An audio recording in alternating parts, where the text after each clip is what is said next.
everything in perspective with Abhisit Vijayjiva. He's the leader of the Democrat Party, also the former Premier of Thailand. Kun Abhisit, good to have you with us. Did you vote? No, I didn't. Why not? Because I think the elections are unconstitutional. The Election Commission has admitted that they cannot hold free and fair elections according to the Constitution. It's clear that the elections cannot deliver a parliament with a quorum. There's no point.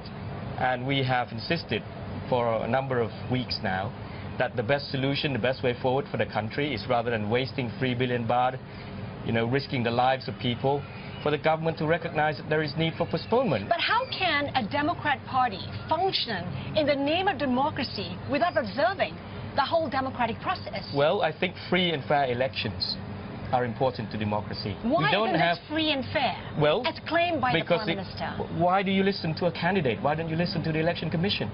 They have said clearly that the circumstances that we find ourselves in this country now, they cannot hold free and fair elections. And they have recommended to the Prime Minister. She has refused. They've taken this to the court.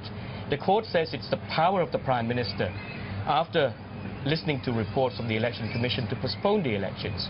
We are not saying no elections. We are saying free and fair elections, and we have to build the right circumstances to make sure that those happen.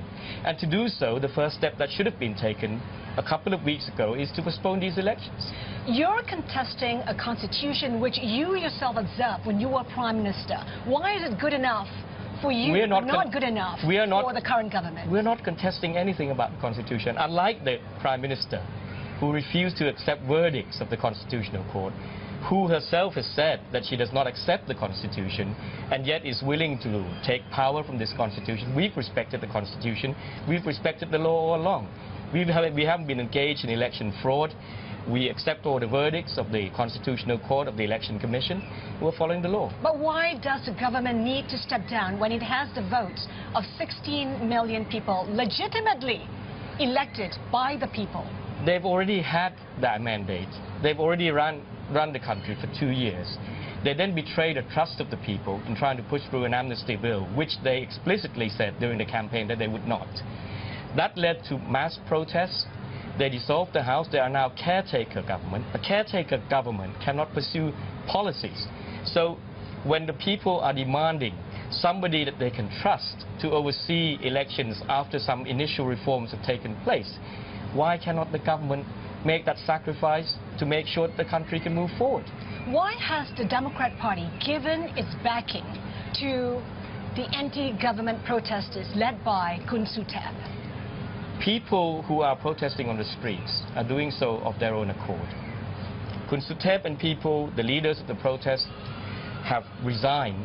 Well, Kun Suthep has resigned from the Democrat Party because they want to be an independent movement. We are saying that we no longer want to tolerate abuses by Thaksin and Thaksin-supported governments, that we think it's time that there are some key reforms so that we have not just free and fair elections, but also that our democratic process and institutions would not be abused by people like Thaksin and Yingluck. Do you agree with the strategy adopted by... I don't agree with all that the PDRC is saying. I don't even agree with all of their demands. But I can understand the anger and the frustration that people have with all the corruption that's taken place. They are angry at the intimidation of political opponents that have been ongoing for I don't know how many years now. Freezing of people's assets, threatening us with warrant arrests.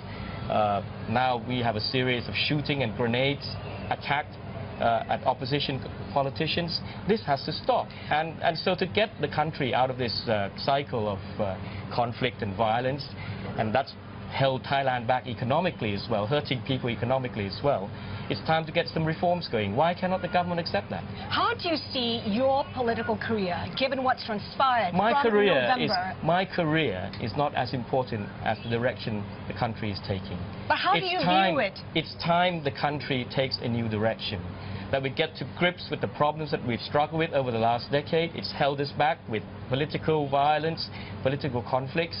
We need fresh reforms, we need fresh rules so that we can move ahead. Can you lead the country the way you did as Prime Minister, given how the international community views? It's up to the people. It's up to the Thai people. How do you view how the international community... Why does the international community not mind abuses of power, like extrajudicial killings in the South, war on drugs, blatant abuses of power, an amnesty bill that the Human Rights Commission of the UN have said is not on. Why are these things all right? Two wrongs don't make it right. What have I done wrong?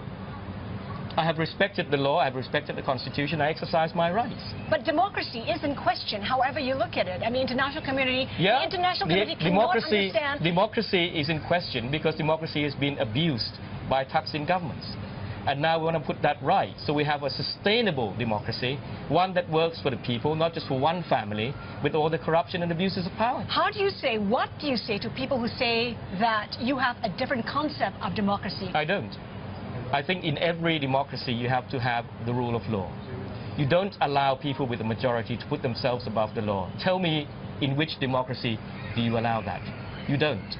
That's what you need to get to grips with. The international community cannot just pay attention to democracy only when there are elections.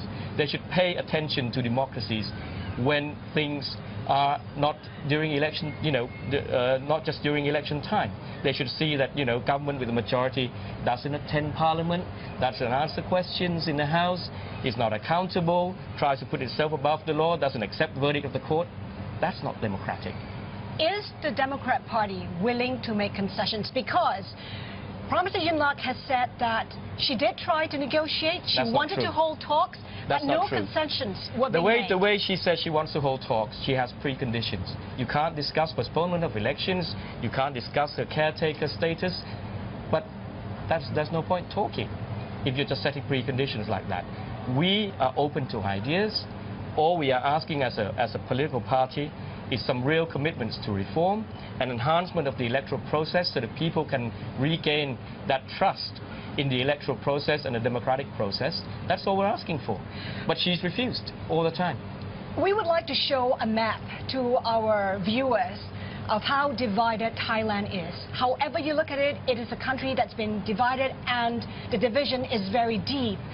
In your assessment, from your point of view, where does the solution lie? Is there a common ground? There should be common ground, which is the respect for the rule of law and the democratic process. I'll give you this. You show a map. The Yingluck government won a majority. It was allowed to run the country.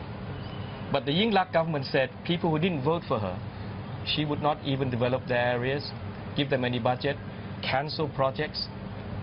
Is that how you respect people's rights in a democracy? We respected her right to push through a mandate.